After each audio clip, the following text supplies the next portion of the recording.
Mari bersatu dalam doa Unity in Prayer setiap hari jam 8 malam. Persembahan persepuluhan dapat dikirimkan melalui Bank BCA atas nama Yeni Dianawati di 4660012-236. Persembahan diakonia dapat dikirimkan melalui Bank BCA atas nama Suryani di 4811242-084. Bapak Ibu Saudara juga dapat menghubungi Office the Pastor bagi yang membutuhkan pelayanan doa atau lain sebagainya di 0878 8377 1100.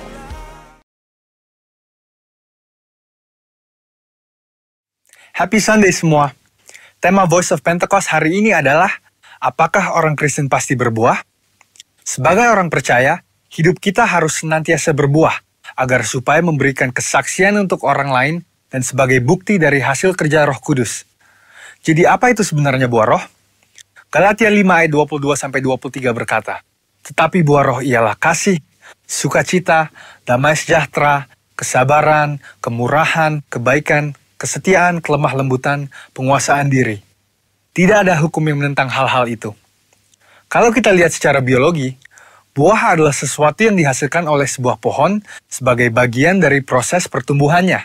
Buah yang dihasilkan oleh sebuah pohon ditujukan untuk menyebarkan benih, dan proses tersebut bisa melalui berbagai macam cara. Benih tersebut bisa jatuh di tanah, terbawa oleh angin, dimakan oleh binatang atau manusia, dan seterusnya. Demikian juga dengan kehidupan orang Kristen. Hidup kita beberapa kali digambarkan seperti sebuah pohon. Kita ditanam, bertumbuh, lalu menghasilkan buah. Dalam konteks kekristenan, buah roh adalah sesuatu yang keluar dari kehidupan orang percaya setelah bertumbuh dalam Kristus.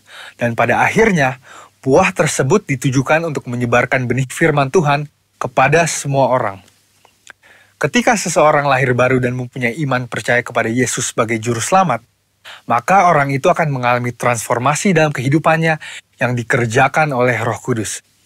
Apabila kita mengizinkan Roh Kudus bekerja, Dia akan memberikan karunia-karunia untuk melayani dan memanifestasikan sifat-sifat Allah melalui perilaku kehidupan kita, orang percaya. Sebab buah roh bukanlah sifat alamiah, melainkan karakter orang percaya yang diperbaharui karena melekat kepada Kristus. Dan ini merupakan sebuah tanda dari kedewasaan rohani. Sekarang kita akan membahas beberapa pertanyaan yang sering dibicarakan seputar buah roh.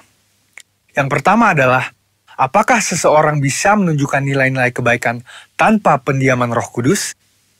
Untuk bisa berbuat baik, seseorang tidak harus mengenal Roh Kudus. Banyak orang dunia berbuat kebaikan yang bahkan kadang terlihat seakan-akan lebih baik dari orang percaya.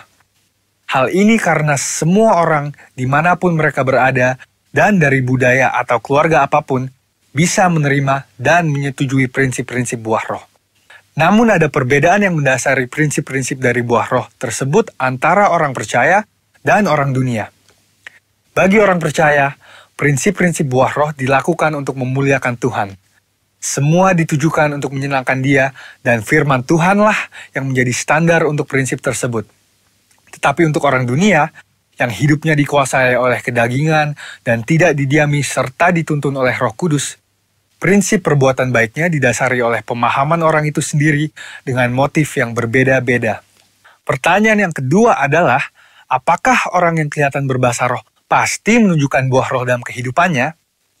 Seseorang bisa saja berdoa dalam bahasa roh, tetapi masih hidup dalam kedagingan serta tidak menunjukkan tanda-tanda buah roh.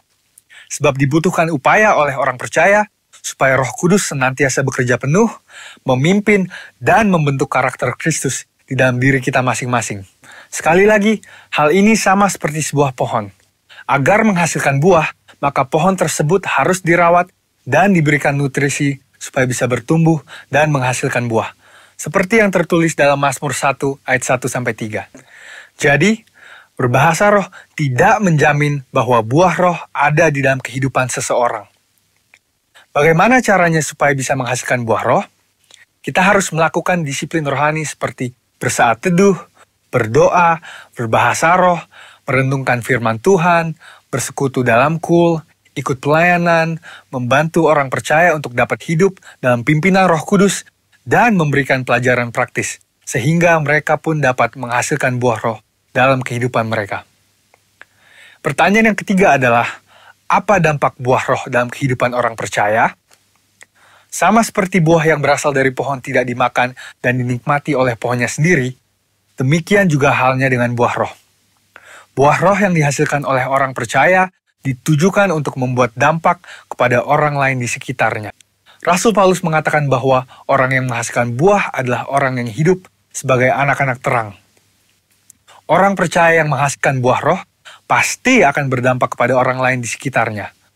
Orang percaya dipanggil dan ditetapkan oleh Tuhan untuk menjadi terang yang dapat dilihat oleh orang lain.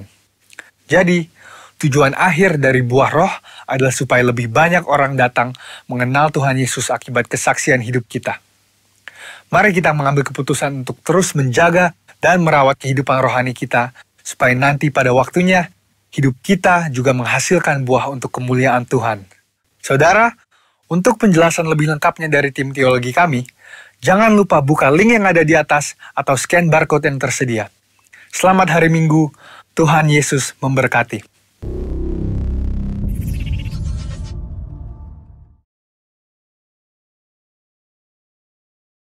Haleluya, shalom Bapak Ibu Saudara yang dikasihi Tuhan.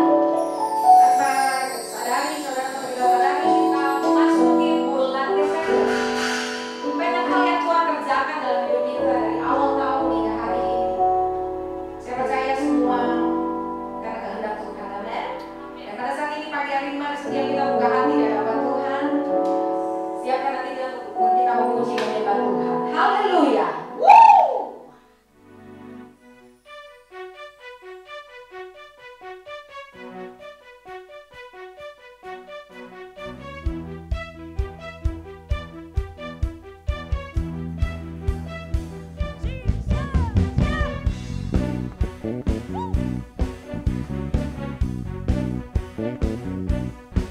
Kau ada di tempat ini Tuhan. Haleluya.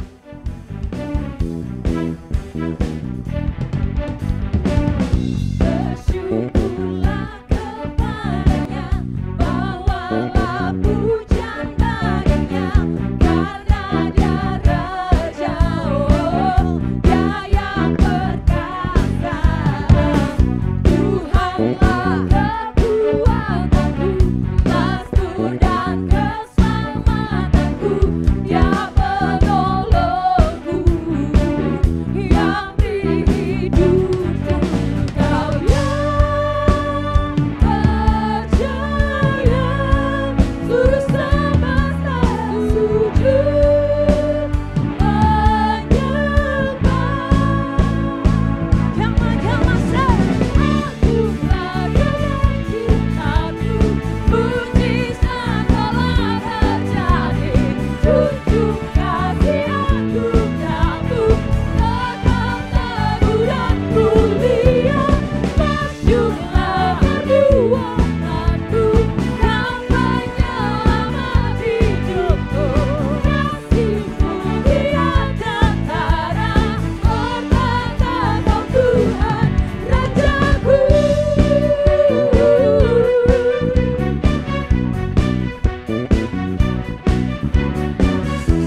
sujud menyembah. Mari sekali lagi katakan, Kau yang berjaya, seluruh semesta sujud menyembah. 1, 2, 3, go! Mujizat telah terjadi. Kekal teguh dan pulihkan. Masyurlah buat aku, Kau penyelamat hidupku. Dengan kata-kata berkata Kau Tuhan Rajaku.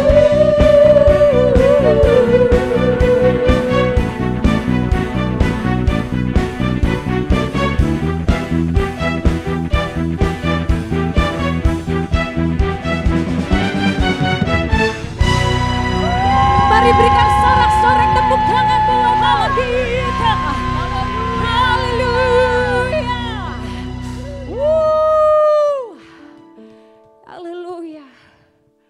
Kau Raja kami Tuhan, Engkau Allah kami. Allah yang dahsyat, Allah yang luar biasa. Dan hidup di dalam kami. Thank you Jesus Lord. Tiada yang seperti Engkau Tuhan. Tiada yang seperti Engkau Tuhan.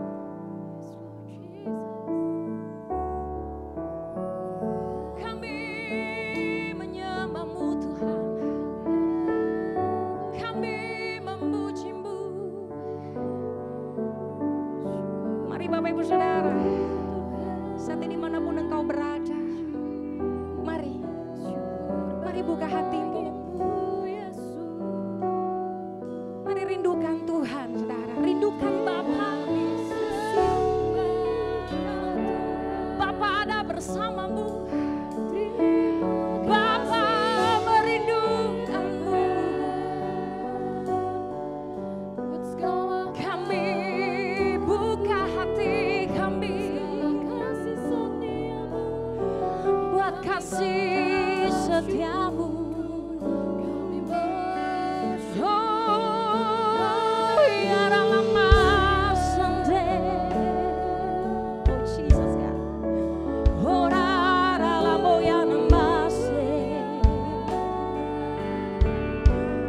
Kami rasakan kebaikan-Mu. Kami rasakan penyertaan-Mu.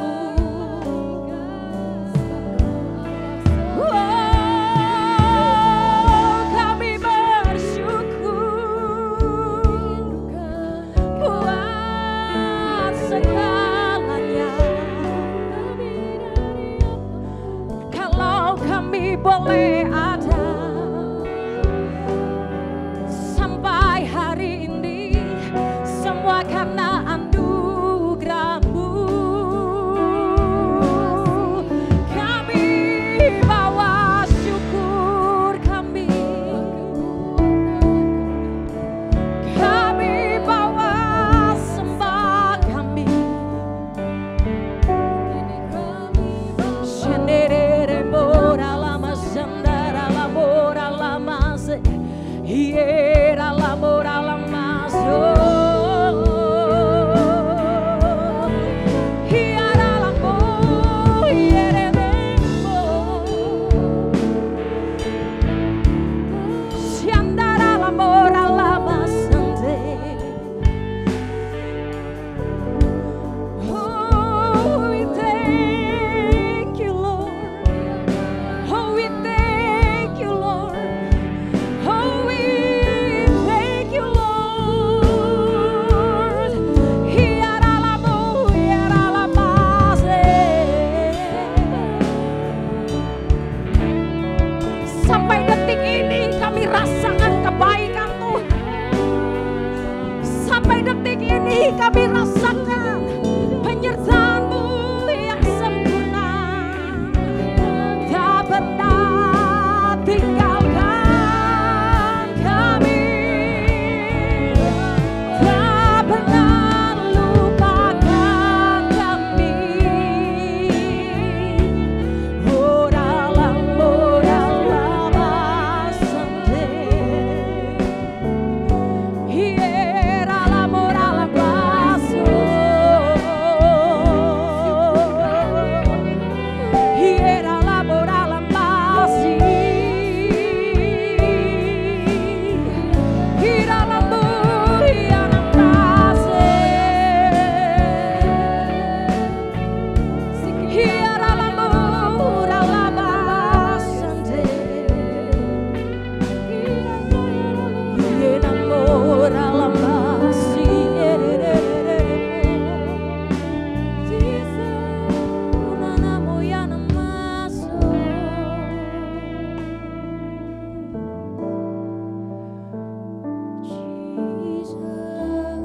Kami tahu Engkau selalu memberi yang terbaik buat setiap kami.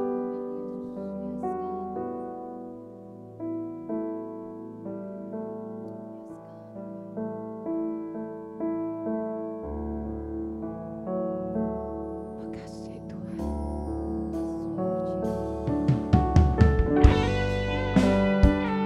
Terima kasih.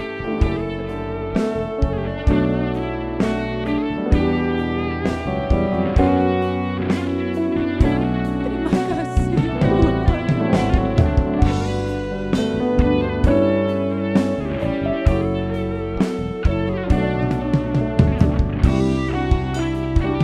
Terima kasih Bapa. Bapakku yang baik, Kau sangat ku cinta, lebih dari segalanya di dalam hidupku. Bapakku yang baik, Kau yang ku perlu, lebih dari segalanya, kasih-Mu bagiku tak pernah berakhir, kasih setiamu selalu nyata dalam hidupku, tak pernah berhenti berharap padamu, Yesusku, Kau segalanya.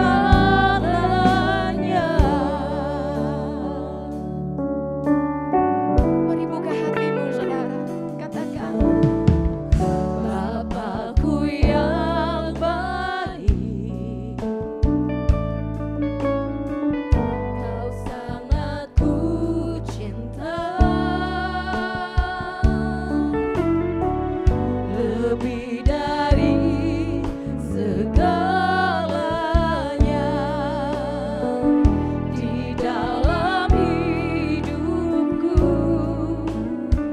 Engkau Bapakku yang baik, Engkau yang ku perlu, Engkau yang ku perlu. Lebih dari segalanya, kasih-Mu bagiku tak pernah berakhir, kasih setiamu selalu nyata dalam hidupku, tak pernah berhenti berharap padamu, Yesusku, Kau segalanya, tak pernah berakhir, kasih setiamu selalu nyata dalam hidupku, tak pernah berhenti berharap padamu, Yesusku, Kau segalanya.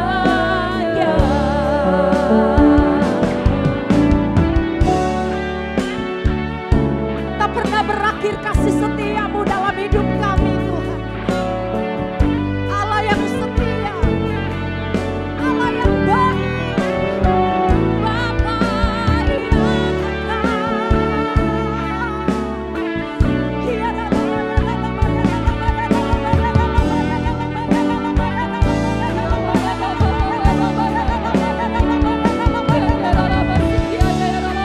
Mari buka hatimu di hadapan Tuhan saat ini.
kasih.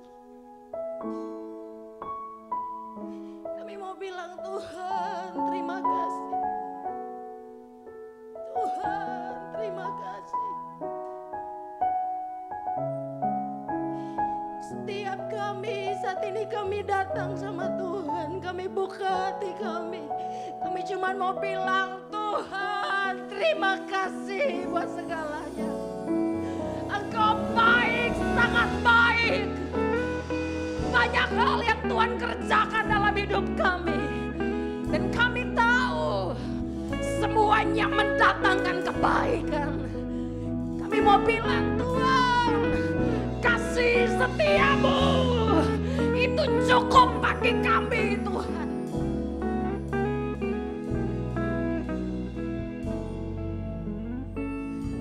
We thank you Lord. Oh we thank you Lord Jesus. Oh we thank you Lord. We thank you God. Hadirat-Mu Tuhan yang menyembuhkan kami. Hadirat-Mu Tuhan yang memulihkan kami. Kami mau katakan Tuhan terima kasih. Tuhan terima kasih. Terima kasih, oh Yesusku. Kau Tuhan pujianku. Terima kasih, oh Yesusku. Selamanya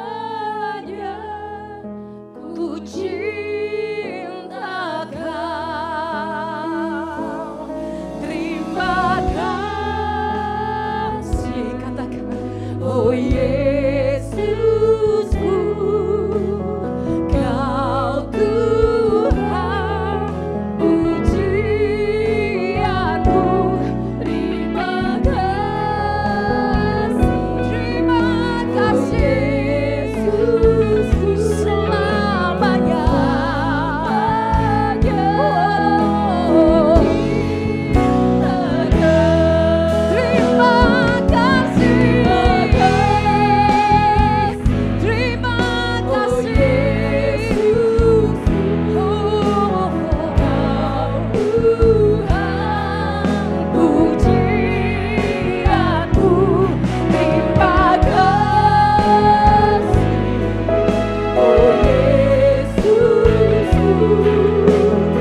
panjatkan syukurmu dan terima kasih kepada Yesus.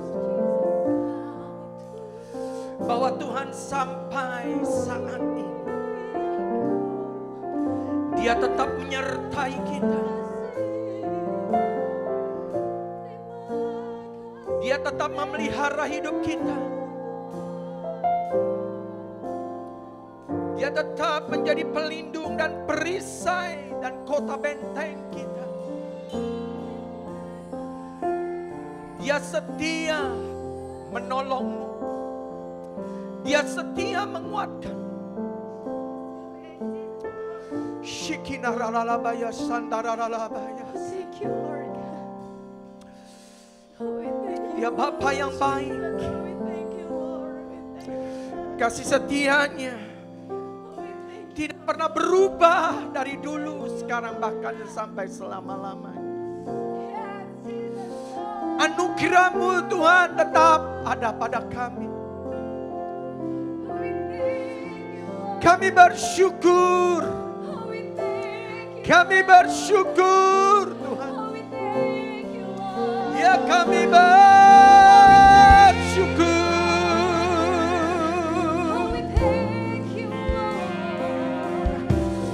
Kami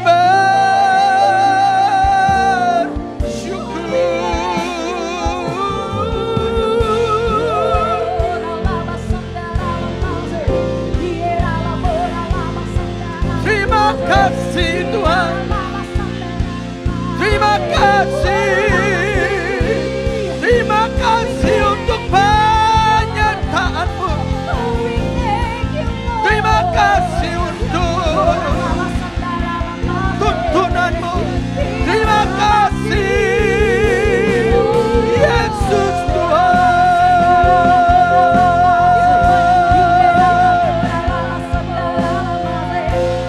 Bersyukur.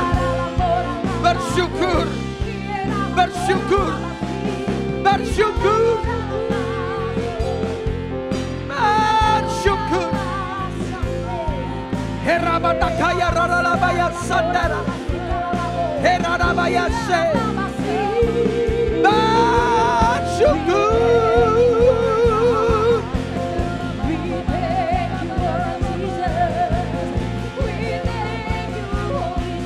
Shedadadaralarabo shede. Hirarararararabaya shande. Urrababababaya bararabaya sandarararabaya sande. Hallelujah. Hallelujah.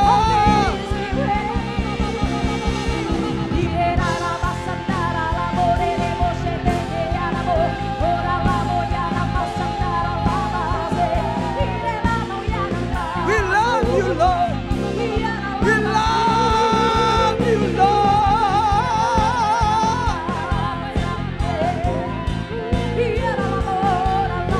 Herarabo shandarararabaya rabaya.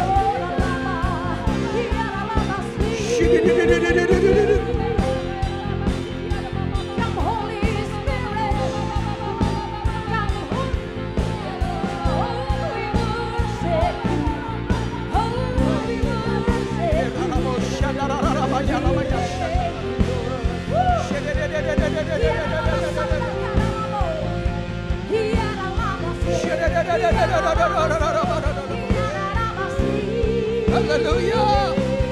Hallelujah.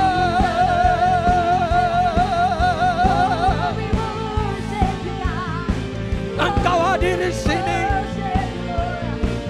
Engkau hadir di tempat di mana umat-Mu berada. Tuhan yang maha hadir. Tuhan yang omnipres. Tuhan omnipres. Lord.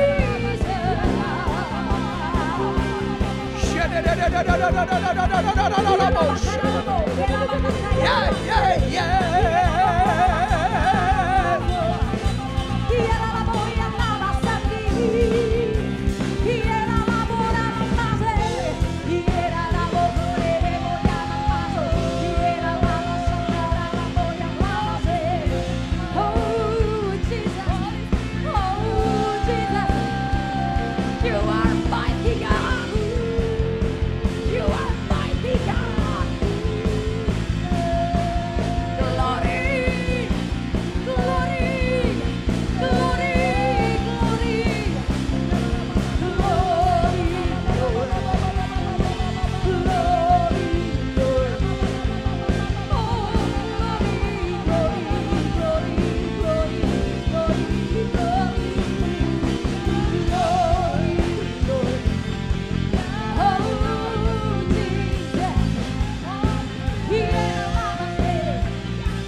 Terima kasih Tuhan. Terima kasih Tuhan. Terima kasih Tuhan. Terima kasih Tuhan.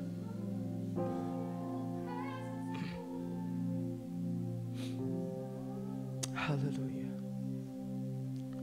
Terima kasih Tuhan menyertai kami sampai saat ini. Tanpa terasa kami memasuki bulan Desember Tuhan. Bulan terakhir dari tahun 2020. Banyak hal yang telah Tuhan kerjakan. Yang Tuhan sudah lakukan di dalam setiap kehidupan gerejamu. Orang-orang yang mempercayaimu Tuhan. Dan tidak pernah satupun yang Engkau tinggalkan. Atau berjalan sendiri.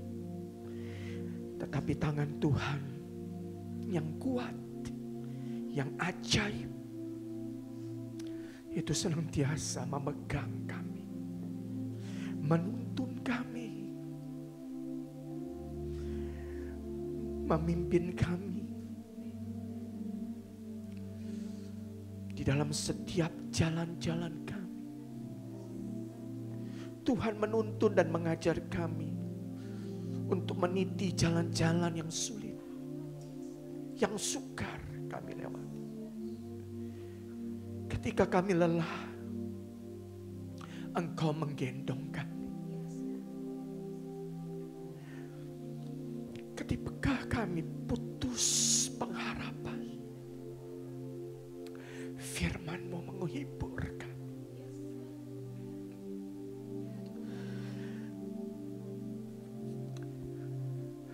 Ketika kami bimbang, Roh Kudus selalu kembali menghibur, menguatkan kami. Terima kasih Tuhan. Terima kasih.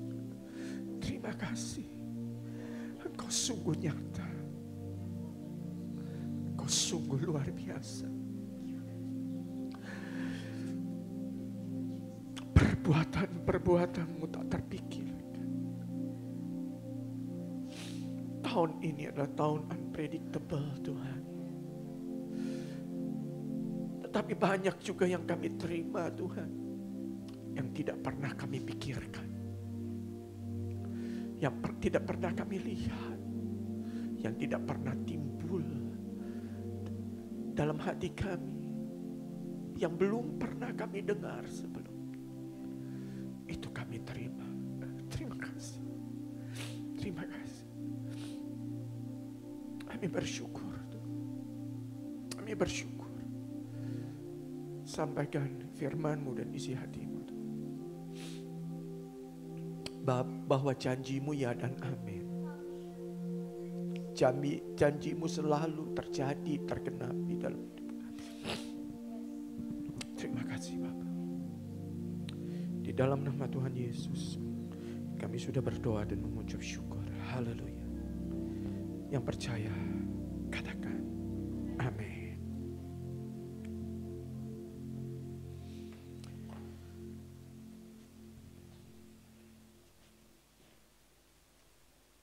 Haleluya. Shalom Bapak Ibu Saudara sekalian yang dikasihi Tuhan.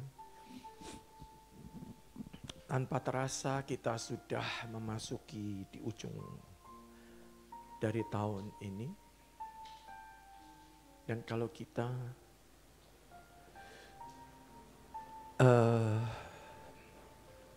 ingat-ingat dari awal pertengahan tahun sampai tahun ini, betapa banyak Tuhan sudah menyertai setiap kehidupan kita. Betapa banyak pertolongan Tuhan dalam kehidupan kita. Betapa banyak dan tidak terhitung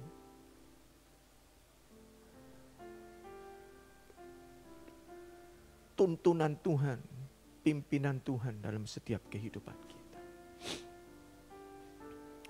Dia tetap memelihara anak-anaknya. Dia tetap memegang janji-janjinya. Kita bersyukur Tuhan begitu baik bagi kita semua. Nah, pada hari ini saya ingin menyampaikan firman Tuhan. Kita buka dulu ya, perikopnya adalah Tuhan mana janjimu. Saya yakin dan percaya setiap orang percaya sungguh-sungguh dengan Tuhan, pasti dia akan menerima setiap janji-janji Tuhan yang diberikan di dalam kehidupan dia atau kita semua. Kalau sepanjang tahun ini saudara-saudara merasakan janji Tuhan tidak tergenapi, pasti ada yang salah. Nah, firman Tuhan di dalam Mazmur pasal 12 ayat yang ke-7 berkata demikian. Janji Tuhan adalah janji yang murni, bagaikan perak yang teruji 7 kali dimurnikan dalam dapur peleburan di tanah. Sekali lagi saya ulangi, janji Tuhan adalah janji yang murni, bagaikan perak yang teruji 7 kali dimurnikan dalam dapur peleburan di tanah. Jadi janji Tuhan itu saudara-saudara adalah janji yang murni. Janji yang sudah teruji. Dan kalau Tuhan berkata, dia berjanji, janjinya itu sudah pasti, ya dan amin. Nah Bapak Ibu saudara sekalian yang dikasihi Tuhan.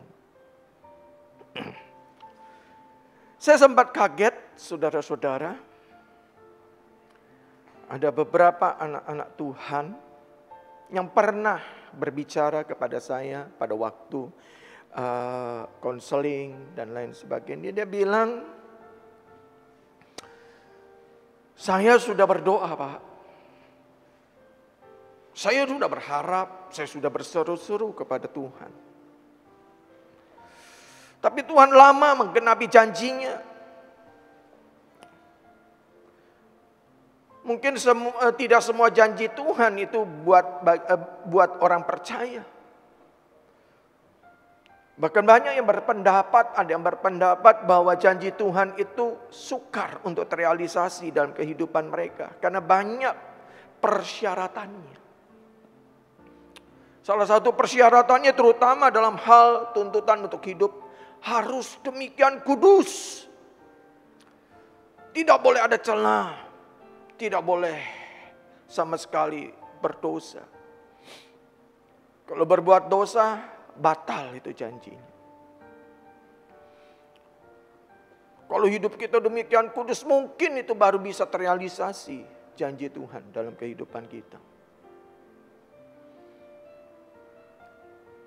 Seringkali janji Tuhan itu enggak buat semua orang katanya. Janji Tuhan hanya buat orang-orang tertentu. Bapak Ibu saudara sekalian yang dikasihi Tuhan. Seringkali orang percaya berkata, kapan Tuhan, mana janjimu? Enggak pernah terrealisasi dalam hidupku, hidup kami. Saya mau katakan saudara-saudara, janji Tuhan itu ya dan amin. Dia tidak pernah salah. Kita harus introspeksi diri kita. Kalau janji Tuhan tidak pernah terrealisasi dalam kehidupan kita. Tentu ada sesuatu yang salah di dalam kehidupan kita. Tuhan pendapat seperti tadi yang sudah saya sebutkan, Tuhan selalu menepati janjinya hanya untuk orang-orang tertentu yang demikian kudus. Saudara-saudara, nggak ada manusia yang demikian kudus yang nggak pernah jatuh dalam dosa. Kita harus hidup di dalam kekudusan, ya benar, amin. Itu semua hal-hal yang salah, pendapat yang salah, saudara-saudara, seringkali memenuhi pikiran kita. Kalau janji Tuhan itu nggak gampang terjadi, saya katakan memang benar janji Tuhan itu tidak instan. Perlu waktu, perlu satu proses. Hidup kita hidup di dalam kekudusan itu benar, saudara-saudara. Bukan berarti kita tuh harus tidak boleh jatuh dalam tidak pernah jatuh dalam dosa. Enggak, saudara-saudara. Nah, Bapak Ibu saudara sekalian yang dikasihi Tuhan. Kalau hidup di dalam kekudusan, memang benar kita harus hidup setiap hari. Semakin hari kita harus semakin kudus, saudara-saudara. Semakin hari kita mau menguduskan diri kita. Kalau kita jatuh, kita minta ampun, sungguh-sungguh bertobat. Mulai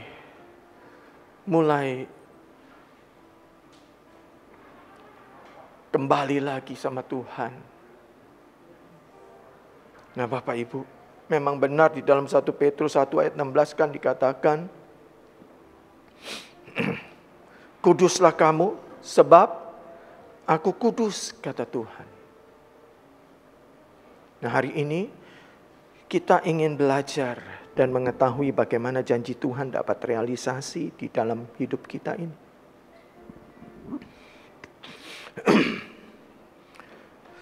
Hari-hari ini adalah hari-hari yang sangat kompleks sekali di dalam kehidupan setiap kita. Saya katakan serba kompleks karena apa? Kehidupan kita semakin hari semakin serba instan saat ini. Karena segala sesuatunya serba cepat, ya, serba canggih. Kehidupan kita ini disertai dengan peralatan, pengetahuan yang terus dan teknologi yang terus bertambah, tambah canggih, tambah cepat. Segala sesuatunya sekarang saudara-saudara berlangsung, berjalan begitu cepat. Hal-hal yang baru itu selalu muncul. Pengetahuan, teknologi itu selalu berkembang, saudara-saudara. Ini yang menuntut setiap kehidupan manusia itu hari-hari ini begitu cepat, saudara-saudara. Menuntut kecepatan.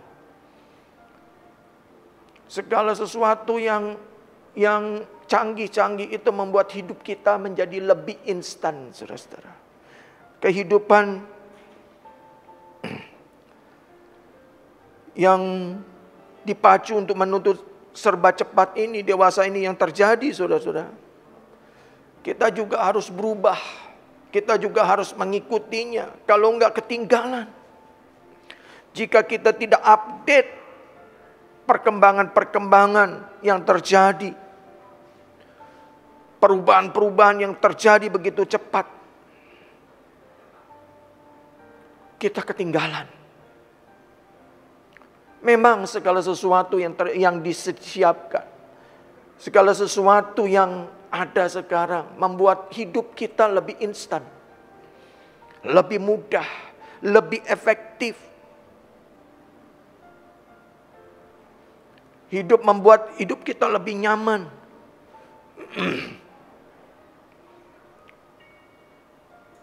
Kalau kita nggak ikuti itu, saudara-saudara, perubahan-perubahan ini kita ketinggalan. Peralatan-peralatan yang kita miliki juga harus diupdate terus. Kalau enggak sebentar, udah jadi peralatan yang jadul, kata orang. Udah ketinggalan zaman. Seperti handphone, saudara-saudara. Berapa bulan maju, ada sesuatu handphone baru lagi, saudara-saudara. Walaupun katanya krisis ekonomi, tetap itu berjalan terus. Nah, Bapak Ibu, hal-hal ini membawa dampak di dalam kehidupan semua manusia di dalam dunia ini.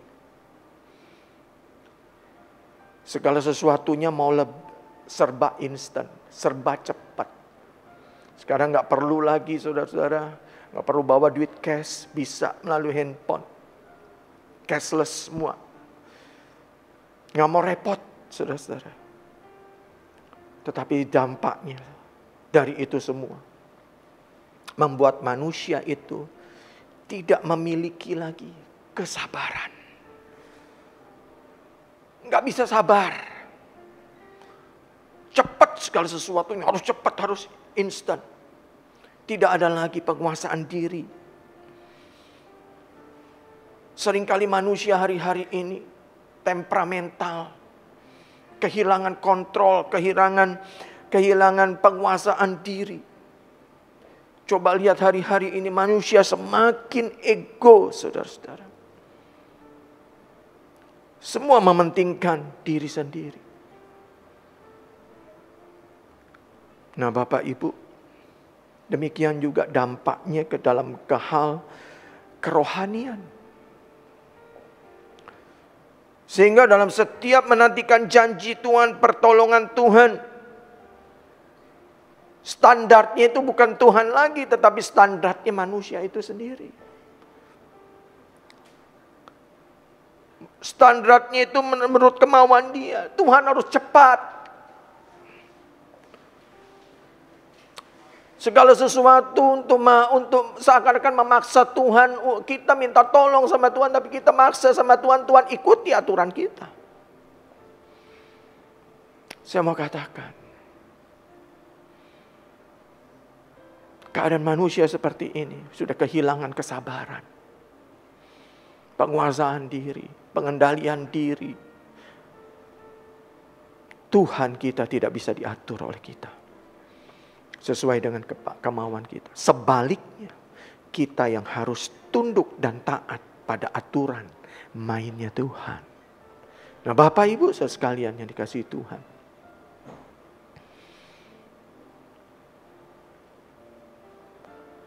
apa yang menyebabkan janji Tuhan itu tidak terjadi dalam kehidupan kita?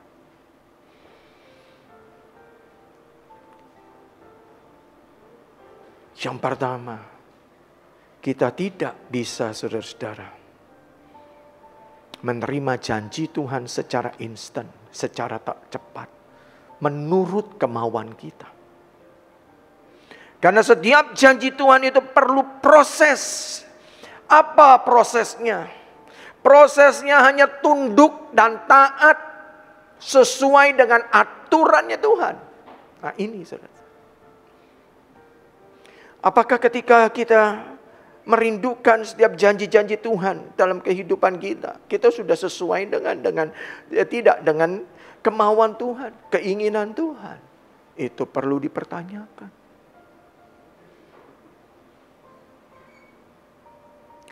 Ini yang menghambat, saudara-saudara. Yang kedua, apa yang membuat janji Tuhan itu tidak pernah terrealisasi dalam kehidupan kita? Tantangan umat Tuhan ketika menantikan janji Tuhan, realisasi janji Tuhan adalah logika.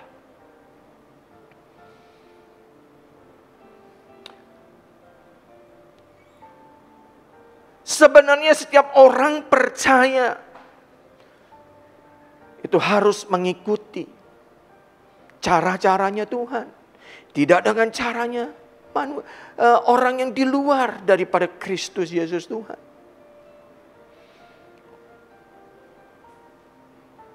Apa yang menjadi tantangan dalam kehidupan kita untuk menerima janji-janji Tuhan? Yaitu hadapi tantangan logika dan godaan akan mata jasmani kita yang selalu menggoda kita, yang senantiasa menghambat realita Tuhan terjadi dalam kehidupan kita. Kebanyakan orang-orang percaya itu enggak ubahnya sama orang-orang dunia, saudara-saudara.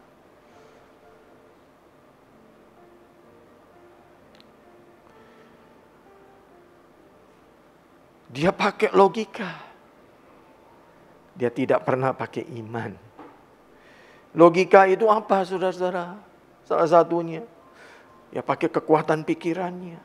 pakai pikirannya sendiri, pendapatnya sendiri, mengandalkan kekuatannya sendiri, mengandalkan pengalaman-pengalamannya, kehebatannya, keahliannya, keprofesionalannya. Ini yang menjadi dasar kehidupan mereka.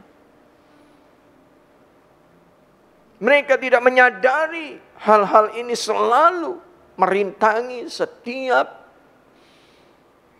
janji-janji Tuhan dalam kehidupan kita.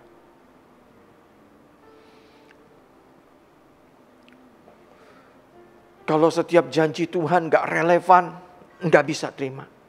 Ada orang Kristen yang begitu sekarang, saudara. Banyak yang seperti itu. Kau mendengar janji Tuhan, khotbah firman Tuhan, yang sedikit tidak bisa diterima oleh logikanya, pendapatnya, pengalamannya, keilmuannya. Dia katakan, firman Tuhan ini gak relevan. Gak bisa diterima oleh logikaku, gak bisa diterima pikiran. Kalau saudara-saudara mengukur firman Tuhan dari logika, itu tandanya saudara-saudara, engkau menentang kekuasaan Tuhan.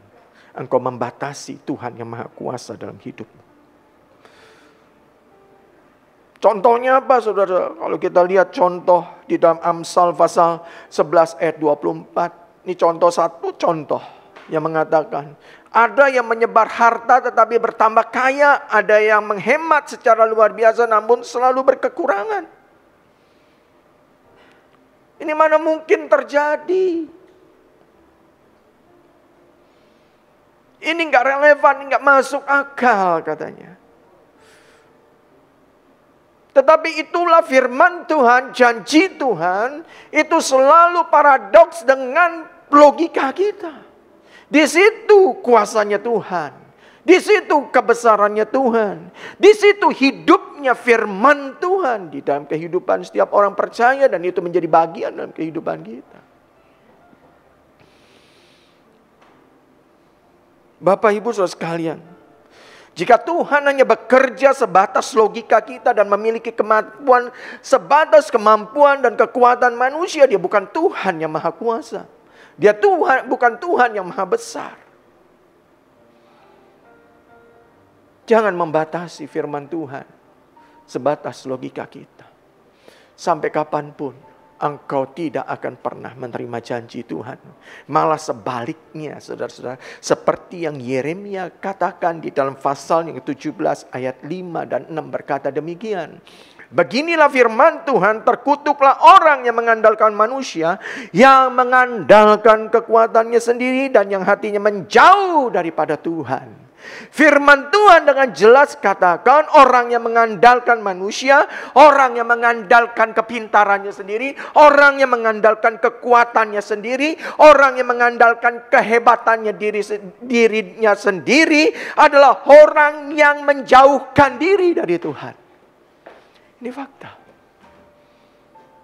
Nggak bisa engkau bersinergi dengan janji Tuhan dengan Tuhan.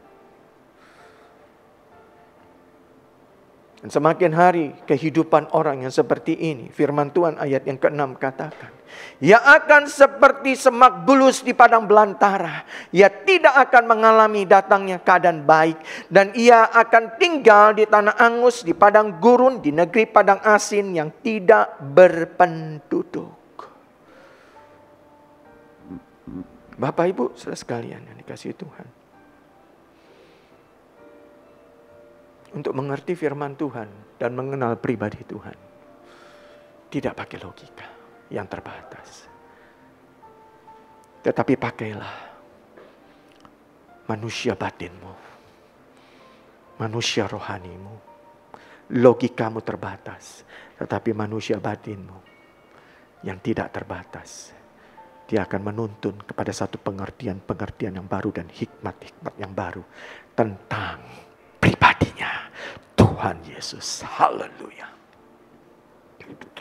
Oh Rabayasya. Berikutnya apa saudara? Tantangan umat Tuhan untuk menerima janji Tuhan adalah keraguan-raguan. Ragu.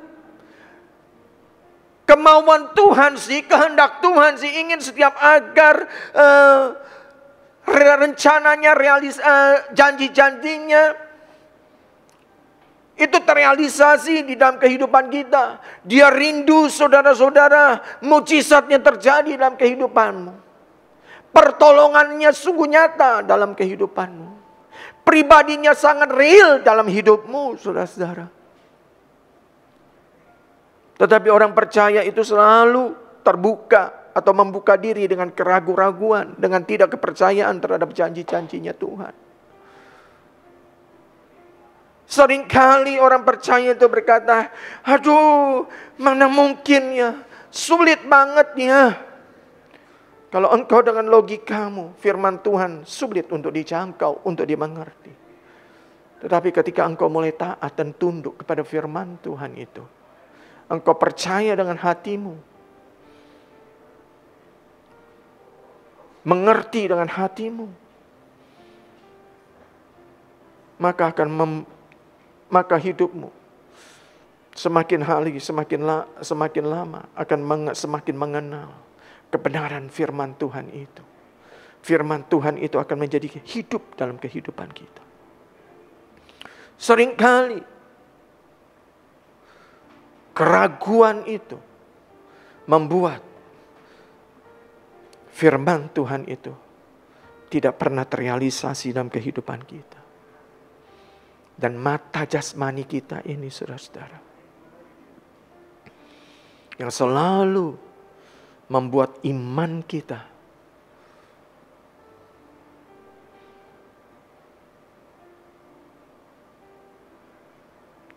semakin hari semakin tidak berkembang, saudara-saudara. Manusia seringkali melihat yang tampak dengan mata jasmani, bukan melihat dengan mata imannya, mata rohaninya, mata batinnya. Aduh, mustahil ini. Sudah terlanjur. Nasi sudah menjadi bubur. Udah kasep. Nah, itu saudara-saudara. Kalau punya keraguan-raguan dan matamu mempengaruhi imanmu, saudara-saudara, maka itu akan membuat firman Tuhan itu tidak akan pernah terrealisasi. Artinya firman Tuhan itu menjadi mustahil terjadi dalam kehidupan. Nah, saudara-saudara, ini yang selalu membuat manusia itu lebih terbuka kepada realita dunia daripada terbuka dengan realitanya Tuhan. Sehingga kehidupannya selalu diwarnai dengan realita dunia yang negatif, yang tidak membawa kebaikan, yang terbatas dengan waktu, terbatas dengan kekuatanmu, terbatas dengan sumber daya.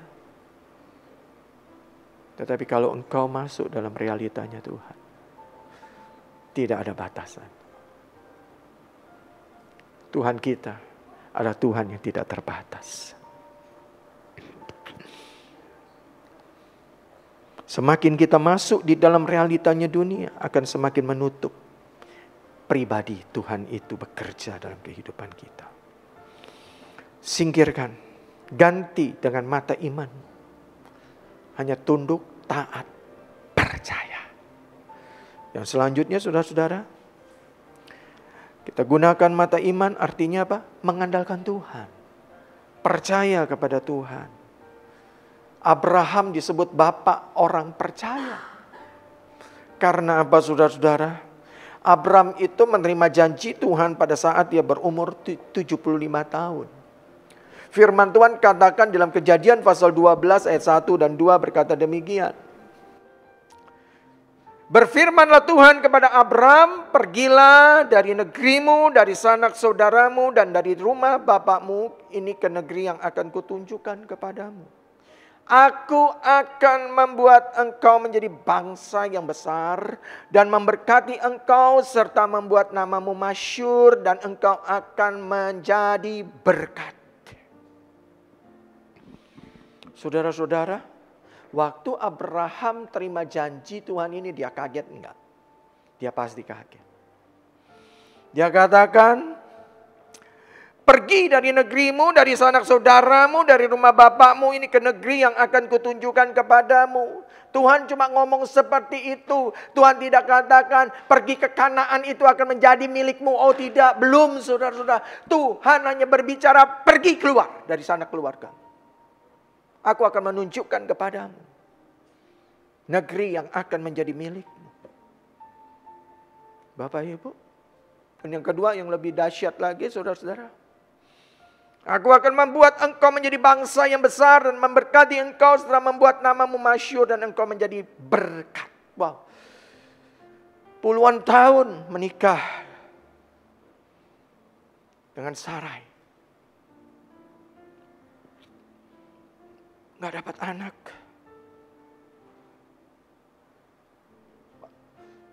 Dan firman Tuhan di dalam Ibrani pasal 11 ayat 12 begini katakan. Itulah sebabnya maka dari satu orang, malahan orang yang telah mati pucuk, terpancar keturunan besar seperti bintang di langit dan seperti pasir di tepi laut yang tidak terhitung banyaknya.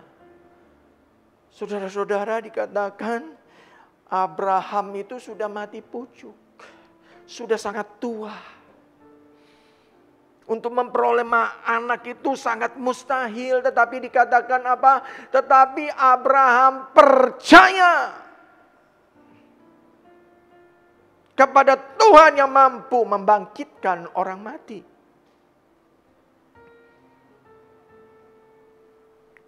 Abraham kemana? Pergi nggak dia? Pergi. Dia pergi.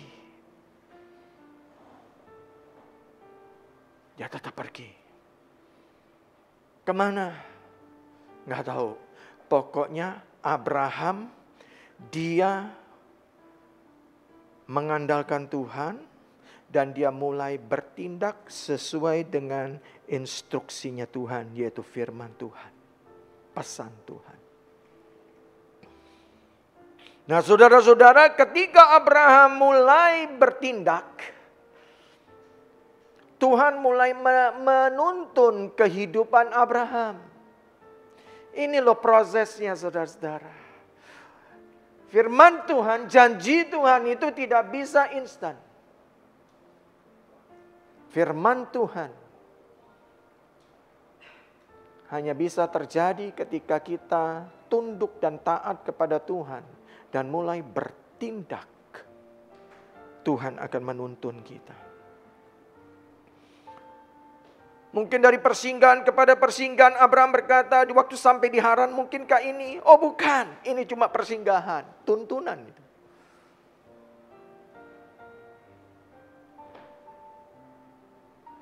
Sampai Abraham di Mesir, sampai di sini Tuhan, oh bukan, itu tuntunan, langkah demi langkah. Sampai dia sampai di Kanaan, Tuhan berkata, ini negeri yang akan kuberikan kepadamu dan keturunanmu. Wow. Sudah terrealisasi? Belum, masih lama saudara-saudara. Yang lebih luar biasanya Abraham disebut bapak orang percaya. Tuhan memberikan suatu petunjuk kepada dia, mulai hari ini engkau namamu bukan lagi Abraham tetapi Abraham. Oh Tuhan, Abram artinya bapak yang luhur, menjadi bapak banyak bangsa Abraham. Dahsyat. Jadi saudara-saudara, waktu orang panggil nama dia Abraham, Abraham itu dia pasti katakan bapak banyak bangsa. Belum punya anak. Hanya janji, tapi dia percaya. Berapa lama Abraham menanti, saudara-saudara? Anak perjanjian itu, 25 tahun. Coba bayangkan, saudara-saudara. Saudara-saudara, mampu enggak? Makanya ini proses janji Tuhan. Saudara-saudara tahan, setahun aja udah mengeluh, udah bersungut-sungut, 2 tahun aja. Udah hampir murtad. 25 tahun. Tetapi saudara-saudara, apa yang terjadi? Abraham dikuatkan Tuhan. Oleh karena apa? Tuhan menuntun Abraham dari langkah kepada langkah yang lain. Satu hal yang luar biasa saudara-saudara. Abraham ini, Tuhan ini dahsyat. Dia menuntun dan selalu mengingatkan Abraham kepada janjinya. Abraham mengandung janji Tuhan. Pada saat dia, saudara-saudara, dari persinggahan kepada persinggahan lain. Firman Tuhan katakan, saudara-saudara,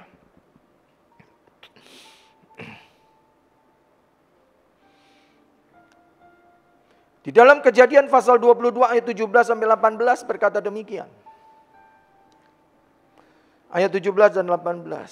Maka aku akan memberkati engkau berlimpah-limpah dan membuat keturunanmu sangat banyak seperti bintang di langit dan seperti pasir di tepi laut, dan keturunanmu itu akan menduduki kota-kota musuhnya. Oleh keturunanmu lah semua bangsa di bumi akan mendapat berkat karena engkau mendengarkan firman-Ku. Kuncinya itu. Dengar firman, direnungkan, jadi rema, tunduk kepada firman, percaya, bertindak, lahirlah tuntunan. Saudara-saudara, Abraham itu tidak tinggal di apartemen. Abraham tidak tinggal di rumah yang bertingkat dan besar, yang bagus. Karena Abraham orang kaya, dia tinggal di kemah, dia tinggal di tenda. Tapi pada saat malam-malam hari, waktu Abraham keluar habis makan malam, Abraham duduk di tengah-tengah padang, saudara-saudara. Dia lihat bintang. Dia lihatlah bintang-bintang di langit, saudara-saudara. Dia teringat akan janji Tuhan. Keturunanmu akan seperti ini. Sanggup engkau menghitung, Abraham, bintang-bintang di langit? Enggak, Tuhan. Sangat banyak. Aku gak bisa menghitungnya. Itulah Tuhan kita. Waktu dia berjalan, saudara-saudara, dari satu persinggahan kepada persinggahan lain, apakah Abraham pakai Adidas? Apakah Abraham pakai Nike? Apakah Abraham pakai sepatu Belly? Enggak, saudara-saudara, pakai sandal padang gurun. Kalau saudara-saudara pernah ke Israel, pasti tahu kira-kira jenis sandal yang dipakai oleh Musa, oleh Abraham. Jadi pada waktu dia ada di pinggir pantai, saudara-saudara, jarinya kena pasir. Waktu jarinya mengenai pasir, di padang gurun pasir, dia teringat, sedemikian banyaknya nanti keturunanmu. Bisa engkau menghitung, Abraham? Tidak bisa, Tuhan. Itulah Tuhan kita, saudara-saudara. Itulah Allah kita. Allah yang selalu merencanakan sesuatu itu besar bagi kehidupanmu dan bagi kehidupan saya.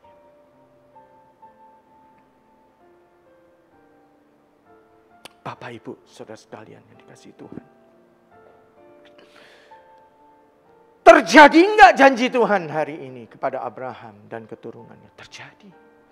Abraham menjadi bapak banyak bangsa.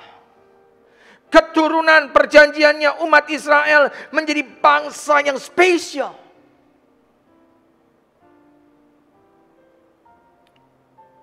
Yang menguasai ekonomi.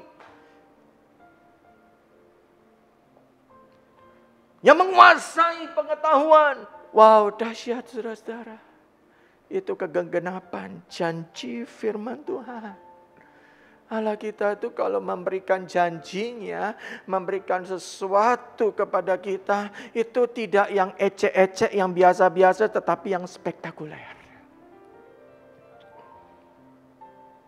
Amin. Mari, jangan kehilangan momen atau kesempatan. Hari-hari ini janji Tuhan akan terrealisasi dalam setiap kehidupan orang percaya. Di tengah-tengah kesulitan ada mujizat. Di tengah-tengah kesulitan ada kuasa Tuhan yang bekerja. Di tengah-tengah kesulitan ada terobosan-terobosan yang baru. Saudara-saudara dan saya harus alami hal ini. dahsyat. Amin. Jangan pakai logika.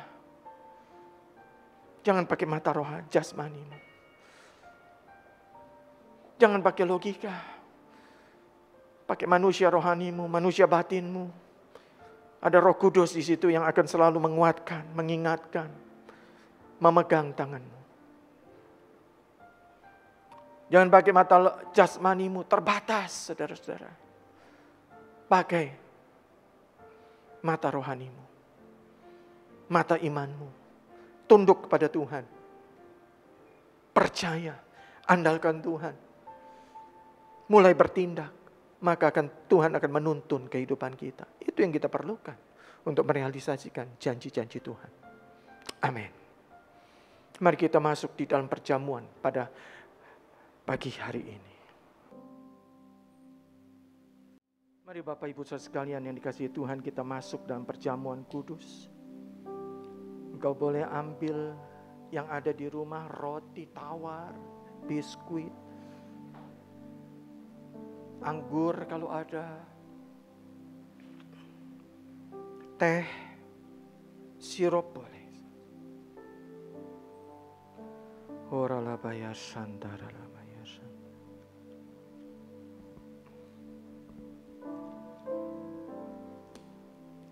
Mari sebelum kita masuk dalam perjamuan kudus,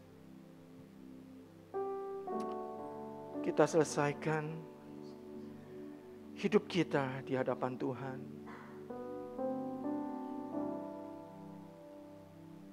Mungkin ada dosa yang perlu kita selesaikan, kita bereskan. Agar supaya kita layak menerima tubuh dan darah Kristus. Kuduskan kami Tuhan. Sucikan kami dalam kuasa darah. Terima kasih Bapa. Terima kasih untuk tubuh dan darah-Mu bagi kami semua. Terima kasih. Ini adalah perjamuan kudus terakhir di dalam tahun 2020 ini. Kami menutupnya, mengambil perjamuan kudus ini dengan rasa syukur.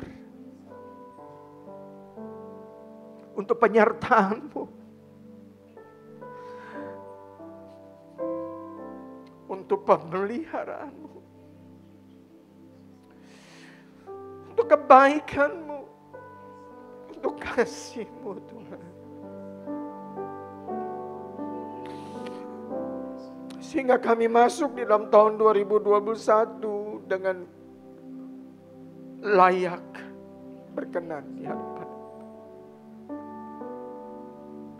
Terima kasih untuk apapun yang telah Engkau lakukan, kerjakan dalam hidup kami. Terima kasih Bapa. Sebab apa yang telah kuteruskan kepadamu telah aku terima dari Tuhan, yaitu bahwa Tuhan Yesus pada malam waktu Ia diserahkan mengambil roti.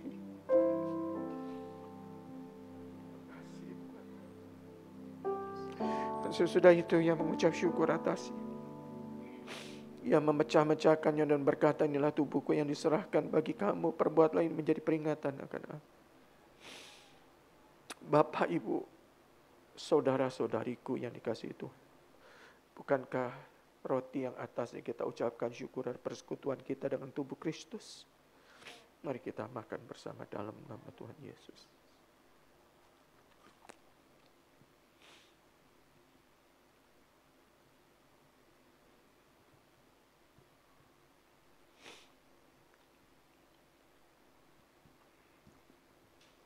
Demikian juga yang mengambil cawan sesudah makan. Mari kita angkat cawan.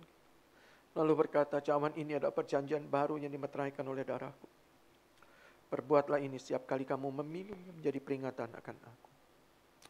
Bapak, Ibu, saudara-saudariku yang dikasihi Tuhan. Bukankah cawan yang atas yang kita ucapkan syukur adalah persekutuan kita dengan darah Kristus. Mari kita minum bersama dalam nama Tuhan. Naikkan syukur kita. Ucapkan terima kasih kita dari lubuk hati.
Yesusku, terima kasih. Puji syukur hanya bagi Tuhanku. Terima kasih Yesusku, terima kasih Yesusku. Puji syukur hanya bagi Tuhanku. Terima kasih.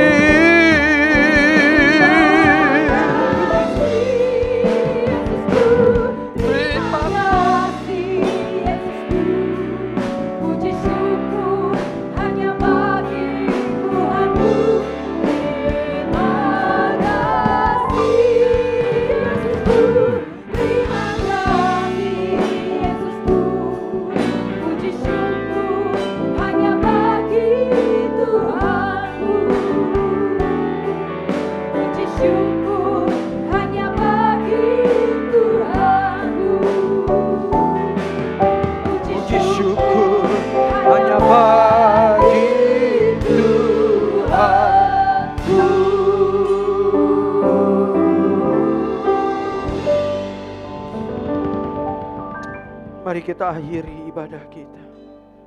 Angkatlah kedua tanganmu. Kita mau menghormati Tuhan. Kita berdiri semua yang ada di rumah. Angkat kedua tanganmu, arahkan hatimu kepada Tuhan. Terimalah berkat damai sejahtera, sukacita, kasih karunia dan anugerah yang berlimpah-limpah dari tahta Allah Bapa. Dalam Putranya yang tunggal, yaitu Tuhan kita Yesus Kristus, nyata melalui Roh Kudus, yang senantiasa menuntun, memimpin kita, menguatkan kita, menyertai kita, membantu, menolong, melindungi kita, dan memberikan kepada kita kemenangan, keberhasilan, kesuksesan, kekuatan, berkat-berkat jasmani rohani, mulai kesehatan, kekuatan yang baru setiap hari, mulai dari hari ini sampai Maranatha Tuhan Yesus datang kedua kali menjemput kita di awan-awan permai, bahkan sampai selama-lamanya kita hidup dalam kerajaan yang kekal. Yang percaya dan diberkati, sama-sama katakan amin. Tuhan memberkati. Shalom.